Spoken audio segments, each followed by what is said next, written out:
मेरा जेठ जी बहुत ही स्मार्ट और तंदुरुस्त था, जिसके चलते मैं उसकी तरफ बार बार आकर्षित हो रही थी। उसे देखकर मैं अपनी मन पर काबू नहीं कर पा रही थी। मैंने ठान लिया था कि मैं अपनी चाहत को अपने जेठ जी के साथ हर हाल में पूरा करके रहूंगी।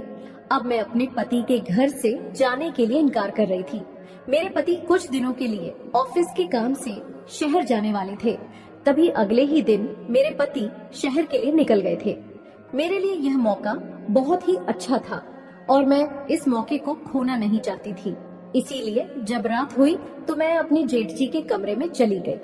फिर धीरे धीरे उसके पास जाकर बैठ गई। जब आधी रात हुई तो उसने मुझे लगातार 3 बार हेलो दोस्तों, स्वागत है आपका हमारे चैनल काजल वॉइस पर। मेरी शादी के अभी 3 ही साल हुए थे। ससुराल में मैं अपने पति के साथ बहुत खुश थी, लेकिन न जाने क्यों मेरा दिल बार बार मेरे जेठ जी की तरफ आकर्षित हो रहा था। और क्यों ना होता, वह था ही इतना हंसों कि कोई भी औरत उसकी दीवानी हो जाती। इससे पहले मेरे पति ने कभी भी नहीं बताया था कि उनका कोई भाई भी है। वो भाई जो हमारे घर का सारा काम करता था, वैसे तो सारे घर के काम में ही किया करती थी। बस एक काम वाली थी जो हर दिन बर्तन धोकर चली जाती थी। लेकिन मैंने अपने जेठ जी पर उतना ध्यान नहीं दिया था। जेठ जी देखने में बहुत ज्यादा तंदुरुस्त था। उसकी उम्र यही कोई 38 या 30 साल थी और उसका नाम रमेश था। मैं ऐसी तो नहीं थी, लेकिन जब भी जेठ जी को देखती थी मैं अपना दिल डूबता हुआ महसूस करती थी, रोज की तरह। आज भी वो मुझे बहुत अच्छा लग रहा था। मैं उसके ही बैठे हुए देखे जा रही थी। वह बगीचों में पेड़ों को पानी दे रहा था और बार बार मेरी ही तरफ देख रहा था। उसकी एक एक हरकत को मैं देख रही थी। उसके पानी देने के बहाने से बार बार मुझे घूरना। मैं समझ चुकी थी कि वह अभी भी मेरी तरफ देख रहा है, क्योंकि मैं भी कोई कम खूबसूरत नहीं थी। मेरी उम्र 22 साल थी, लेकिन मैंने खुद को इतने खूबसूरत अंदाज में रखती थी कि अगर कोई भी मुझे देखता तो 16-17 साल की कहता था। मेरी शादी बहुत ही कम उम्र में हो गई थी, जिसकी वजह से मैं अभी तक जवान थी। लेकिन मैं यह बात बहुत अच्छे से जानती थी कि मेरा जेठ जी बहुत ही शर्मीला था। वह कभी भी पहले खुद से कुछ नहीं कहेगा। मेरे पति भी उस पर बहुत ज्यादा शक करते रहते थे। मेरे पति से वह बहुत डरता था। वह छोटी छोटी बात पर उसे डांट देते थे कि यह नहीं करो, वह नहीं करो और बाकी के काम ठीक से किया करो। इस वजह से वह उनसे भी डरता था और उसमें इतनी हिम्मत नहीं थी कि वह मेरी तरफ कदम बढ़ा पाता। लेकिन किसी न किसी को तो अपने कदम को बढ़ाना ही था, चाहे वह मैं हूँ या फिर मेरा जेठ। इस वजह से मैं उसी बारे में सोच रही थी कि मुझे क्या करना चाहिए, जिसकी वजह से मैं इसके साथ एक रात गुजार सकूं, उसके साथ अपनी अरमान पूरा कर लूं। मैं अपने पति के साथ खुश थी, लेकिन मुझे उनसे वह खुशी ज्यादा नहीं मिल पाती थी जिसकी इच्छा एक औरत एक मर्द से करती है। यही बातें सोचते हुए पूरा दिन गुजर जाती थी। अभी मेरे पति को गए 3 ही दिन हो गए थे। उसी 3 दिनों में जेठ जी मेरे दिल में जगह बना लिया था। उसके बात करने का तरीका बहुत अच्छा था। वो बहुत ही अच्छे लहजे में मुझसे बात करता था और दूसरी तरफ मेरे पति बहुत ही गंदी तरीके से मुझसे बातें करते थे। इस वजह से मैं अपने पति से बहुत उदास रहती थी। लेकिन मेरा जेठ जी मुझसे बहुत अच्छे से बात करता था। एक औरत को सबसे ज्यादा पसंद वही आदमी आता है जो औरत को इज्जत दे सके और उससे तमीज से बात कर सके। यही वजह थी कि मैं उसकी तरफ बहुत ज्यादा ध्यान दे रही थी और उसकी तरफ खींची चली जा रही थी। मैं ये बात किसी को बोलना भी नहीं चाहती थी, लेकिन मैं जानती थी अगर मैं इस बारे में किसी और को बताया तो वह लोग मुझे बदनाम कर देंगे, मेरे बारे में तरह तरह की बातें बनाएंगे, जिसकी वजह से मेरा पति भी मुझे छोड़ सकती है। और इसी वजह से मैंने यह बात दिल तक ही रखी हुई थी। लेकिन मेरा दिल अब जेठ जी के प्यार हासिल करने के लिए पागल हो रही थी। एक दिन घर में बैठे मैंने सोच लिया कि आज की रात मैं जेठ जी के साथ ही गुजरूंगी। जैसे ही वह रात को अपने कमरे में सोने के लिए जाएगा, मैं भी उसके साथ जाकर सो जाऊंगी। यही सोचते हुए मैं अंदर चली गई थी और सारा दिन मैंने इस इंतजार में गुजार दिया था कि बस आज की रात मैं अपनी अरमान पूरा जाऊंगी। वैसे भी मेरे पति ऑफिस के काम से शहर गए थे। इस वजह से मुझे इस बात की भी चिंता नहीं थी कि मेरे पति ने अगर मुझे देख लिया तो मेरा क्या हश्र करेंगे। मैं इस वजह से बिल्कुल बेफिक्र थी कि आज मैं अपनी मंजिल तक पहुंच ही जाऊंगी। यही सोचते हुए मैंने जल्दी से खाना बनाया और जल्दी ही खाना खा लिया। फिर मैं इंतजार करने लगी कि जेठ जी कब अपने कमरे में जाए कि मैं उसके पास जाऊं। जैसे ही मुझे अंदाजा हो गया कि वह अपने कमरे में जा चुका है और अब सहन बिल्कुल नहीं हो रही है, तो मैं भी अपने कमरे से निकलकर धीरे धीरे कदम बढ़ाते हुए उसके कमरे में जाने लगी थी। उस वक्त मेरा दिल बहुत जोरों जोर से धड़क रही थी। मेरे दिल की धड़कन बहुत तेज हो चुकी थी। मेरा एक एक कदम भारी हो रहा था। मुझे डर भी लग रहा था कि कहीं यह बात किसी को पता न चल जाए, लेकिन मेरी यह अरमान है मुझे बढ़ावा दे रही थी, जो मुझे कदम पीछे लेने के लिए बिल्कुल भी इजाजत नहीं दे रही थी। मैं उसके कमरे के दरवाजे पर तो पहुंच चुकी थी, लेकिन मेरे दिल डर के मारे थर थर कांप रहा था। मैंने दरवाजे की कुंडी पर हाथ रखा और दरवाजा खोलकर अंदर दाखिल हुई थी। वह चादर ओढ़े लेटा हुआ था। मैं धीरे धीरे कदम बढ़ाते हुए उसके पास जाकर बैठ गई। उस वक्त मेरा दिल जोर जोर से धड़क रहा था। मैंने जैसे ही हाथ बढ़ाकर जैसे ही उसके सीने पर हाथ रखा तो उसने एकदम से अपने मुंह से चादर हटाया और जैसे ही मैंने उसकी तरफ देखा तो मेरे होश उड़ गए थे। उस वक्त मुझे ऐसा महसूस हो रहा था जैसे कि कमरे की छत मेरे सर पर आ गिरी हो। मेरे कदमों तले जमीन खिसक गई थी, क्योंकि बेड पर मेरा जेठ जी नहीं बल्कि मैं शुरू के दिन से ही अपने पति के साथ बहुत खुश थी, क्योंकि मेरे पति मेरा बहुत ख्याल रखते थे। छोटी सी बात पर भी वह मेरी फिक्र करते थे। ये सब खासियत थी उनमें, लेकिन उसके साथ साथ उनमें कुछ खराबी भी थी। वह बार बार बहुत गलत तरीके से मुझसे बात करते थे और खुद को बिल्कुल भी मेंटेन नहीं रखते थे। उनका इस तरह से बात करने का अंदाज मुझे बहुत बुरा लगता था। वह उल्टा सीधा बातें करते थे। यह चीज मेरे लिए बहुत बुरी थी। हमारे गांव के लोग अपने लड़कियों को ज्यादा पढ़ने की इजाजत नहीं देते थे। मेरे माँ बाप ने भी मुझे जरा नहीं पढ़ाई थी। इस वजह से मैं चाहती थी कि मेरी जिससे भी शादी हो, वह भी मुझ जितना पढ़ा लिखा, लेकिन बदकिस्मती से मेरी शादी एक पढ़े लिखे आदमी से हो गई थी। मेरा पति पढ़ा लिखा था और पैसे वाला भी था। वो एक ऑफिस में काम करता था। मेरे माँ बाबा ने उसकी अमीरी देखकर मेरी शादी उसके साथ करवाई दी थी। वो पढ़ा लिखा था, इसीलिए शादी करवा दी थी। मेरे मुंह से कोई बात निकलने की देर होती थी, मेरा पति उसे झट से पूरी कर देता था। मेरा ससुराल काफी बड़ा था, लेकिन मेरे पति ने मेरे आराम के लिए गांव में एक अलग ही बहुत बड़ा घर बनाया हुआ था, जहां पर सिर्फ मैं और मेरे पति ही रहते थे। घर का सारा काम मैं खुद ही करती थी, लेकिन अब मैं घर का काम करके थक जाती थी। इस बात को लेकर मैं अपने पति से बहुत शिकायत भी करती थी। मैं कहती थी कि इतने बड़े घर के काम मुझसे अकेले नहीं होता है। आप कोई नौकर को रख ले जिससे मेरे काम में थोड़ी मदद हो जाया करेगी। लेकिन वह हमेशा यही कहते थे कि इसकी कोई जरूरत नहीं है। तुम इतनी खूबसूरत हो कि मैं नहीं चाहता कि तुम पर किसी और की नजर पड़े। मैं चाहता हूँ कि तुम बस मुझ तक ही रहो। इसी वजह से मैं तुम्हें अपने घर वालों से दूर अपने गांव में लेकर आया हूँ। मुझे अपने पति की यह बातें बहुत अजीब लगती थी और कभी कभी मैं उनकी फालतू बातों से बहुत ज्यादा गुस्सा हो जाती थी। लेकिन मैं जानती थी कि प्यार करने की एक अंदाज यह भी होता है। मेरा पति सिर्फ अपने आप को ही मेरे पास रखना चाहता था, क्योंकि वह मुझसे बेहद प्यार करता था।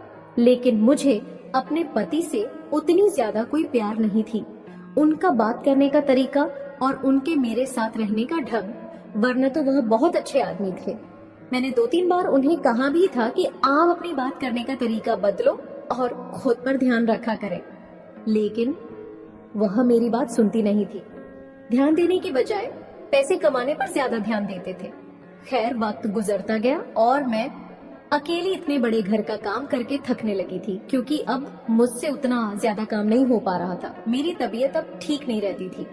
मेरी इस तरह की हालत को देखकर उनको मुंह पर तरस आ गया। फिर उन्होंने एक काम वाली को मेरे लिए रख लिया था। वह आकर रोज दिन में घर के बर्तन धोकर चली जाती थी। मैं उस औरत के साथ बहुत ज्यादा घुल मिल गई थी, क्योंकि वह बहुत ही अच्छी स्वभाव की थी। मैं उसके साथ सारा दिन हंसी मजाक करते हुए गुजार देती थी और रात में वह मेरे पति के आने से पहले ही अपने घर चली जाया करती थी। लेकिन अचानक ही मेरे पति ने एक अजीब सा काम किया, जिसे देखकर मैं बिल्कुल हैरान थी, जबकि इससे पहले उसके बारे में उन्होंने कभी जिक्र तक नहीं किया था। मेरे घर के अंदर एक 28 साल के आदमी को ले आया जो हमारे घर के बगीचे में पेड़ पौधों को पानी देता था। वह घर के झाड़ू पोछा और बाहर का सामान लाने में मेरी मदद करता था। मैं हैरान परेशान रह गई थी। जब मेरे पति किसी की नजर भी मुझ पर पड़ने नहीं देना चाहते थे, तो वह एक आदमी को किस तरीके से मेरे लिए सहन कर रहे हैं। मैंने यही बात अपने पति से पूछ लिया कि आप इस आदमी को क्यों रख लिए हैं, जबकि आप तो किसी की नजर भी मेरे ऊपर नहीं पड़ने देना चाहते थे। तो वो कहने लगे कि हाँ, ये बात तो है कि मैं किसी और की नजर तुम्हारे ऊपर नहीं पड़ने देना चाहता हूँ, लेकिन मैं जानता हूँ कि तुम घर के काम में बहुत थक जाती हो। इस वजह से मैं चाहता हूँ कि यह आदमी तुम्हारी कुछ मदद करे और इसे नौकरी की भी जरूरत थी। हालांकि उस आदमी ने मेरा अभी तक परिचय नहीं करवाया था, लेकिन जब उस आदमी के मुंह से अपने पति को भाई कहते हुए सुना तो मुझे बहुत हैरानी हुई कि आखिर यह आदमी मेरे पति को भाई क्यों कहता है, जबकि इसे तो एक नौकर के तौर पर घर के काम करने के लिए रखा गया था। इस बारे में मैं अपने पति से पूछना भी चाहती थी। मुझे किसी के बारे में इस तरह से पूछना अपने पति की आंखों में शक पैदा करने के बराबर थी। फिर मैंने सोचा जैसे चल रहा है वैसे ही चलने देते हैं। जब मेरे पति की मर्जी होगी तभी वह बताएगा अपने पति का। इस तरह से एक आदमी को घर पर रख लेना और वह आदमी मेरे पति को भाई कहना, मुझे यह बात बहुत अजीब सी लग रही थी, लेकिन मुझे इसके पीछे बहुत ही कुछ ज्यादा गहरा नजर आ रहा था। मैं समझ चुकी थी कि मेरे पति मेरी चरित्र को आजमाना चाहते हैं। मैं जानती थी कि यह प्लान भी उनके किसी दोस्त ने ही उनके दिमाग में डाले होंगे, क्योंकि उनके दोस्त भी उन्हीं तरह के थे। उनके जैसे ही लोग। ये सब सोचकर मेरा दिल डर के मारे एक पल के लिए बैठ गया था। मुझे डर भी था कि कहीं यह शक मेरा घर बर्बाद ना कर दे, लेकिन मेरे पति के अंदाज मुझे बता रहे थे कि ऐसा कुछ भी नहीं है। वह सिर्फ और सिर्फ मेरी मदद के लिए उस आदमी को रखना चाह रहे हैं। उस आदमी को घर में काम करते हुए 4 दिन हो गए थे, लेकिन मेरा आमना सामना अभी तक उस नौकर के साथ नहीं हुआ था। 4 दिन के बाद जैसे ही मेरा आमना सामना उस 28 साल के आदमी से हुआ, तो मैं उसको देखकर बिल्कुल हैरत में पड़ गई थी। वह दिखने में बहुत ही हैंडसम लग रहा था। ऐसा तंदुरुस्त और जवान आदमी मैंने पहले कभी नहीं देखा था। उसको देखने के बाद मुझे ऐसा लग रहा था जैसे मेरे होश उड़ गए हो।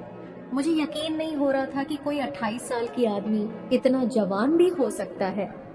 वह चुप होकर झाड़ू लगा रहा था। एक पल के लिए तो मुझे लगा कि जैसे वो कोई शहजादा हो, मैं उसे ऐसे ही देखती रहूं। मगर जैसे ही मेरे पति ने मेरे पीछे से कंधे पर हाथ रखा तो मैं एकदम से होश की दुनिया में लौट आई थी। वह मुझसे पूछने लगी कि क्या हुआ, सब ठीक तो है ना? तो मैं हड़बड़ा कर उठी और बोली, जी सब ठीक है। फिर वह मुझसे कहने लगी कि आओ, मैं तुम्हें इस आदमी से मिलवा देता हूँ। अभी तक तुम्हारी मुलाकात इससे नहीं हुई है और इसके साथ मुलाकात भी तुम्हारे लिए जरूरी है, क्योंकि अब सारा दिन तुम्हें इसी के साथ गुजारना है। मैंने उनकी बात सुनकर सिर हिलाया और उनके साथ चलती हुई उनके पास गई थी। उन्होंने उस आदमी से मेरी मुलाकात करवाई और उसके बारे में मुझे सब कुछ बताया। उन्होंने कहा कि यह मेरे एक अंकल का बेटा है और ये बहुत गरीब है, इसे काम की जरूरत थी, तो मैं अपने अंकल के कहने पर इसे यहाँ ले आया हूँ ताकि यह घर के काम के साथ तुम्हारी कुछ मदद भी कर दे। इन सारी बातों में मैं उसके चेहरे को ही देखे जा रही थी। मुझे वह बहुत ज्यादा सुंदर लग रहा था। मेरी आंखें उसके चेहरे से हटी नहीं रही थी। ये सब मैंने पहले ही महसूस कर लिया था, इसीलिए वह जल्दी से मुझे वहां से लेकर अंदर की तरफ चले गए थे, जबकि मैंने उनके साथ चलते हुए भी 1-2 बार पीछे मुड़कर उसे देखा था। वक्त गुजरता गया और मैं इस आदमी के साथ बहाने से बातें करने लगी। फिर उसने अपने सारे काम करवाने लगी। अब वह मुझे भी बुलाने लगा था। मैं भी उसकी बातों से प्रभावित हो रही थी। जब वह मुझसे बात करता था तो मैं चुप होकर उसकी बातों को सुनती रहती थी। मुझे उसका बात करने का अंदाज बहुत अच्छा लगता था। वह देखने में बहुत अच्छा था और उसके बात करने का तरीका भी बहुत ज्यादा कमाल का था। ये चीज मेरे पति को पसंद नहीं आ रही थी और वह उस आदमी से जलते जा रहे थे। एक बार तो उसने सोच लिया था कि वह उसको यहाँ से निकाल देंगे, लेकिन मेरे मना करने पर वह चुप हो गए थे। लेकिन उनका बस नहीं चलता था कि वह इसको उठाकर बाहर फेंक दे, क्योंकि वह आदमी, उनका अंकल का बेटा जो था, अब मेरी बोलचाल उसके साथ बहुत ज्यादा ही बढ़ती जा रही थी। मेरे पति का काम ऐसा था कि उनको हर महीने 1-2 हफ्ते के लिए दूसरे शहर में जाना ही पड़ता था। ऐसे ही इस बार भी उन्हें काम के लिए बाहर जाना पड़ा था। मुझसे मिलकर और रमेश से कुछ बता करके वह अपने काम के सिलसिले के लिए निकल पड़े थे। उस दिन ही मैंने सोच लिया था कि मैं आज उसके साथ अपनी ख्वाहिशों को पूरा करके ही रहूंगी। आज की रात में जेठ जी के साथ गुजार होंगी और इससे रिश्ता बनाकर ही रहूंगी। मैं यह तमाम बातें सोच चुकी थी कि आज मुझे कोई नहीं रोक सकता है, क्योंकि खूबसूरती ने मुझे पागल बनाकर रख दिया था। मैं उसके साथ अपनी ख्वाहिशों को पूरा करने के लिए व्याकुल होती जा रही थी। लेकिन मैं यह जानती थी कि आज मुझ पर क्या कयामत टूटने वाली है। मुझे इस बात का बिल्कुल भी अंदाजा नहीं था। जब रात हुई तो मैं धीरे धीरे अपना कदम बढ़ाते हुए उसके कमरे के अंदर चली गई थी।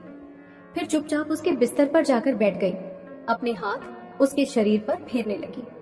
फिर वह मेरी तरह पलट गया और घबराकर कहने लगा कि तुम यहाँ। तभी मैंने उसके मुंह पर हाथ रख दिया और उससे अपने प्यार का इजहार कर दिया।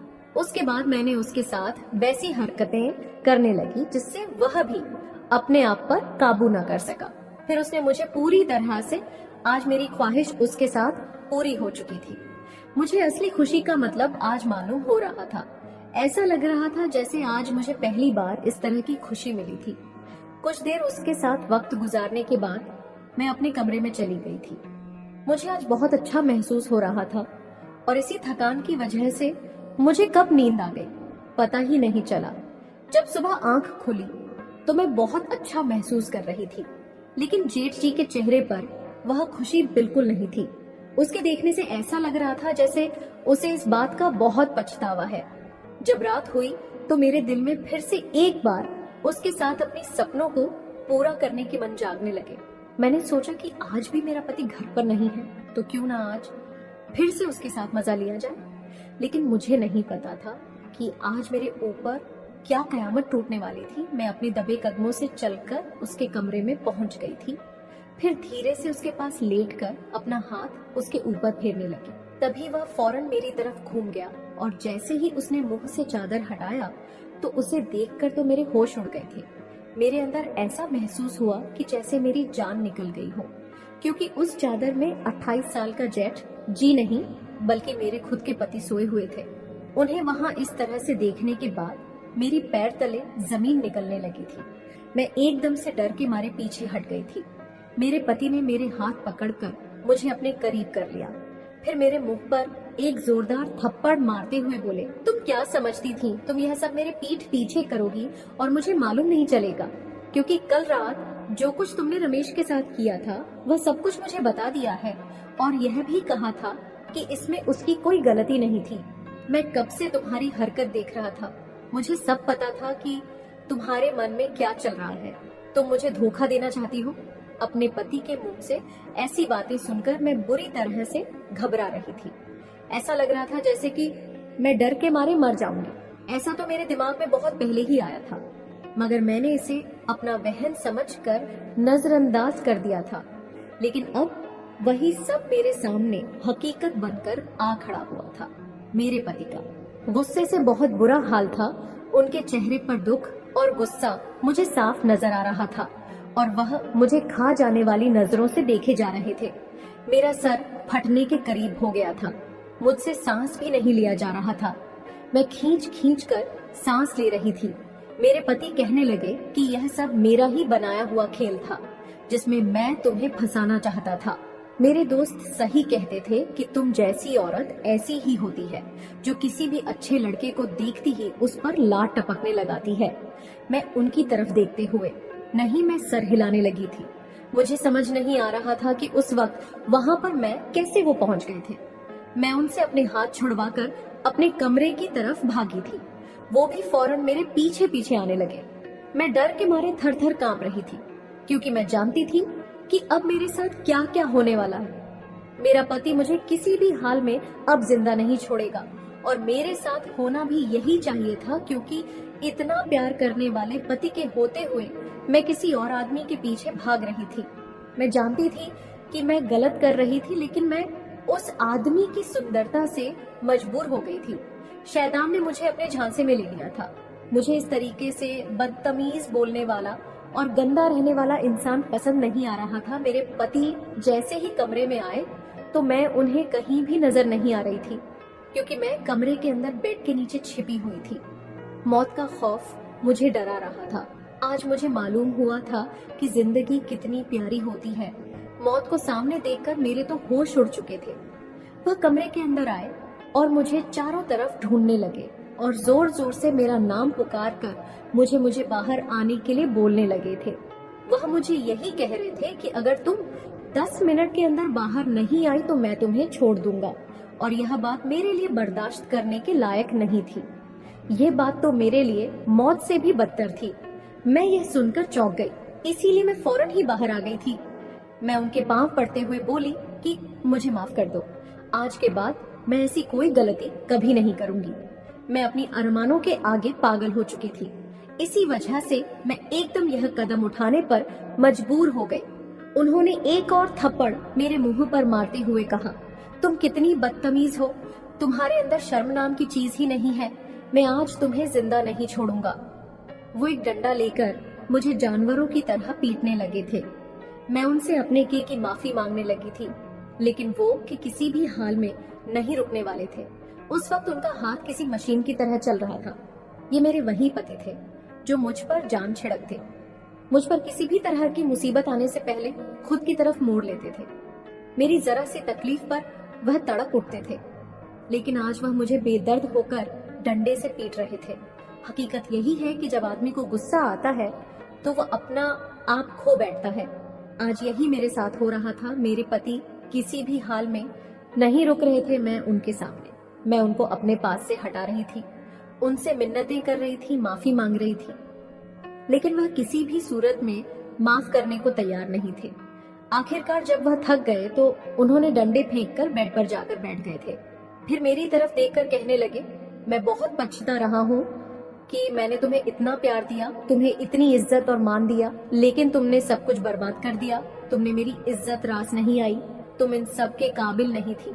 तुम्हें तो जूते की नोक पर रखना चाहिए था, लेकिन मैंने तुम्हें सर का ताज बनाया। ये मेरी गलती थी।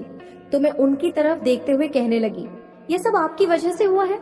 अगर आप मेरे साथ सही तरीके से रहते, सही तमीज से बातें करते, तो मैं कभी भी किसी और की तरफ अपना कदम नहीं बढ़ाती। मैं आपकी तरफ ही ध्यान रखती। मैंने कितनी बार आपसे कहा था कि आप अपना बात करने का तरीका बदल लें, आप अपने आप को ठीक करके रहा करें, लेकिन आपने मेरी बात कभी नहीं सुनी। आप अपनी मनमानी करते रहे तो मैं क्या करती? मैं उल्टा उस पर इल्जाम डालकर अपने गुनाहों पर पर्दा डाल रही थी। आपने मेरी बात का ध्यान ही नहीं दिया। जो होना था वो हो गया। मैं भी किसी और की तरफ दीवानी हो गई। क्यों रखा आपने किसी और आदमी को? घर के अंदर मैं रोती हुई आवाज में उनके सामने खड़ी होकर यह सब कुछ बोलने लगी थी और अपनी दलीलें देने लगी थी। उन्होंने मुझे उदास निगाहों से देखते हुए कहा, तुम्हें इतना मान, इतनी इज्जत, इतना प्यार दिया, इसका ये सिला दिया तुमने मुझे मेरी गैर मौजूदगी में। तुम किसी और के साथ जाकर सोने के लिए तैयार हो गई तो? मैंने उनकी तरफ देखते हुए कहा, इसके कसूरवार भी आप हैं। आपने ही मुझे इसका मौका दिया था। 1-2 हफ्ते तक तो ठीक था, लेकिन आप मुझसे कई महीनों दूर रहते हैं। आप मुझे ठीक तरीके से वक्त नहीं देते हैं तो मैं क्या करती? मैं हो गई किसी और की तरफ आकर्षित। इसमें मेरी गलती नहीं है।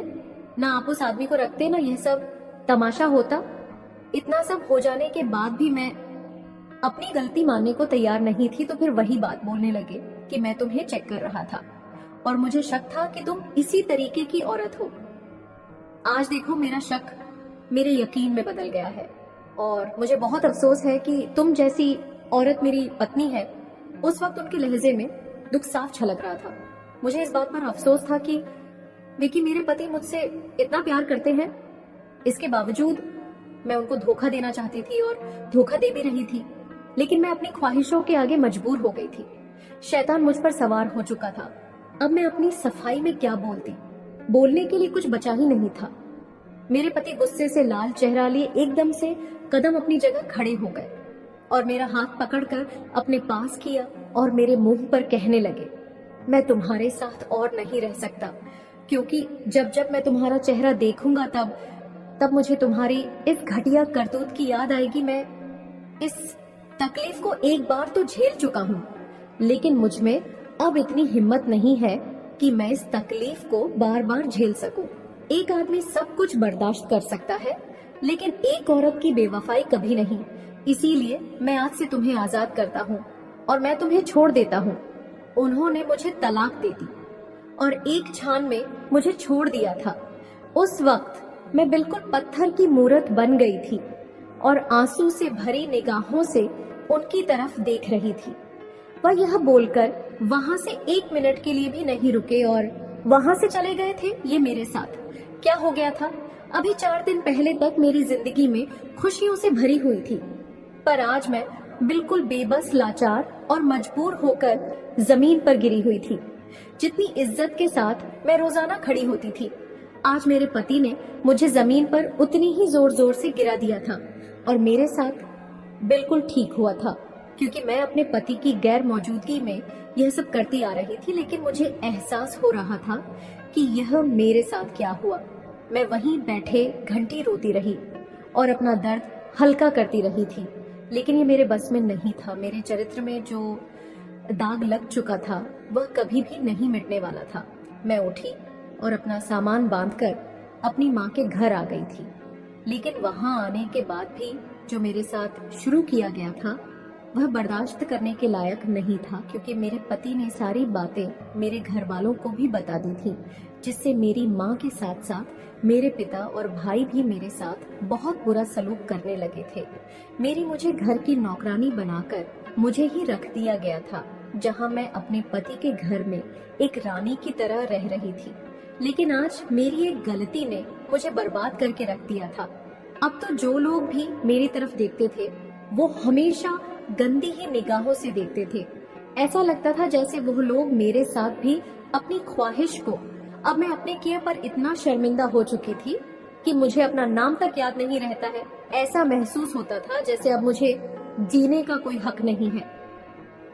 अब मैं बार बार उस आदमी के बारे में सोचने लगी थी कि काश वह आदमी हमारे घर नहीं आता तो शायद यह गलती मुझसे कभी नहीं होती। मेरी एक गलती ने मुझे आसमान से सीधे जमीन पर लाकर पटक दिया था। अब मैं इसी शर्मिंदगी के साथ जिंदगी जी रही हूँ। अपने माँ बाप के घर में एक नौकरानी की तरह रहती हूँ। लड़की की शादी के बाद उसे ससुराल का मान सम्मान रखना उसका फर्ज बन जाता है, लेकिन जब वही लड़की अपने पति की इज्जत को नीलाम कर दे तो वह उस घर के लिए श्राप बन जाती है। इसीलिए एक शादीशुदा औरत को हमेशा अपने पति की इज्जत और मान सम्मान की रक्षा करनी चाहिए, क्योंकि शादी के बाद एक पति पूरे विश्वास के साथ अपना सब कुछ अपनी पत्नी पर छोड़ देता है, क्योंकि उसे विश्वास हो जाता है कि अब घर संभालने वाली उसकी पत्नी आ गई है। दोस्तों, ये कहानी आपको कैसी लगी हमें कमेंट में जरूर बताएं। यदि आपने अभी तक हमारा चैनल सब्सक्राइब नहीं किया है तो चैनल को सब्सक्राइब करके बेल आइकन को जरूर दबाएं। धन्यवाद।